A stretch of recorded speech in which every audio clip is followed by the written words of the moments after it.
হাজার হাজার মানুষ আপনারা উপস্থিত আছেন।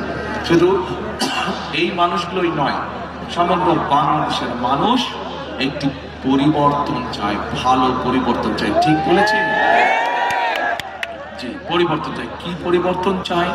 পরিবর্তন চাই যে মানুষের সমস্যার যাতে সমাধান হোক, মানুষের চলাফেরা, মানুষের নিরাপত্তা, দেশে যাতে সুশাসন প্রতিষ্ঠিত হোক, দেশের শিক্ষার্থীরা যারা শিক্ষার সুযোগ পায়, দেশের বেকার কর্ম যারা তরুণ আছে, যুবক আছে, যারা তরুণ সমাজের যুব সমাজের সদস্য, যারা ছেলে হোক মেয়ে হোক, বহু লক্ষ লক্ষ এরকম আছে যারা কর্মহীন অবস্থায় আছে। এই যে যেই কয়েকটি মানুষ এখানে আপনাদের হয়ে আপনাদের পক্ষ থেকে কথা বলে গিয়েছে, এই মানুষগুলোর মাঝে থেকে কথা বেরিয়ে এসছে যে কর্মসংস্থান দরকার, সেটি ছেলে হোক মেয়ে হোক সবার। আমরা সিদ্ধান্ত গ্রহণ করেছি, আমরা পরিকল্পনা গ্রহণ করেছি। আমাদের দেশের বহু মানুষ বিদেশে প্রতি বছর কর্মসংস্থানের জন্য যায়, কিন্তু এই মানুষগুলো দক্ষ শ্রমিক হিসেবে চায় না।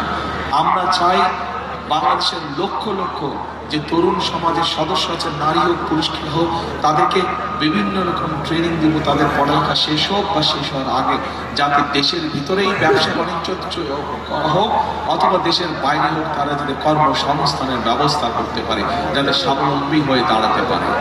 প্রিয় ভাই বোনেরা, এখানে ফ্যামিলি কার্ডের কথা বলে গেছে এক বোন। ফ্যামিলি কার্ডের বিষয়ে আমি আর বিস্তারিত গেলাম না।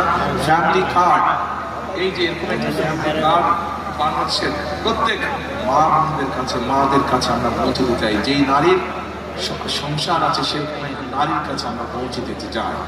আমরা একই সাথে এখানে বহু মানুষ আছেন, এই যে জুয়েল আসছিল, বোধহয় ভ্যান চালক, এরকম জুয়েলের মতন অনেক মানুষ আছে যাদের কিন্তু দেশগ্রামে, আপনারা যারা এখানে উপস্থিত আছেন, দেশগ্রামে জমি জমা আছে, চাষবাস কৃষির সাথে আপনারা জড়িত। হয় আপনারা নিজেরা কৃষি কাজ করেন অথবা কাউকে দিয়ে দিয়েছেন জমি বর্গা। অর্থাৎ বাংলাদেশের কৃষকদের আমরা একটি কৃষি কার্ড দিতে চাই, যেটার মাধ্যমে তারা সহজে কৃষি ঋণ পাবে, কৃষি ইন্স্যুরেন্স থাকবে, কৃষির বিভিন্ন সার বীজ বিভিন্ন বিষয় তারা পাবে। প্রিয় ভাই বোনেরা, আমাদের পাশে যে মঞ্চের মধ্যে বসে আছে, একে চিনেন? আপনাদের পাশে ওকে ফুটবলার না, ফুটবল খেলতে, এই যে ইয়াং ছেলেরা ফুটবল খেলতো। এখন এই যে বললাম, আমাদের দেশের তরুণ যুবক আছে অনেকে, মেয়েরা আছে অনেকে, তরুণ সমাজের সদস্য আছে। সবাই তো আর কেউ ব্যারিস্টার, উকিল বা যেটাই হোক, ইঞ্জিনিয়ার, ডাক্তার, সবাই তো আর তা হবে না। এদের মধ্যে অনেকে আছে যারা খেলোয়াড় হতে চায়। আমরা দেশের ক্রীড়া ব্যবস্থাটাকে এমনভাবে টেনে সাজাতে চাই যাতে আমাদের দেশের ছেলেমেয়েরা প্রফেশনাল খেলোয়াড় হতে পারে, ছেলে হোক মেয়ে হোক, তারা যাতে প্রফেশনাল খেলোয়াড় হতে পারে, খেলা ক্রীড়া দিয়ে যাতে জীবিকা অর্জন করতে পারে, সেই প্রতিভাগুলোকে আমরা বের করতে পারি। প্রিয় ভাই বোনেরা, আন্দোলন হয়েছে, সংগ্রাম হয়েছে, স্বৈরাচারের পতন হয়েছে।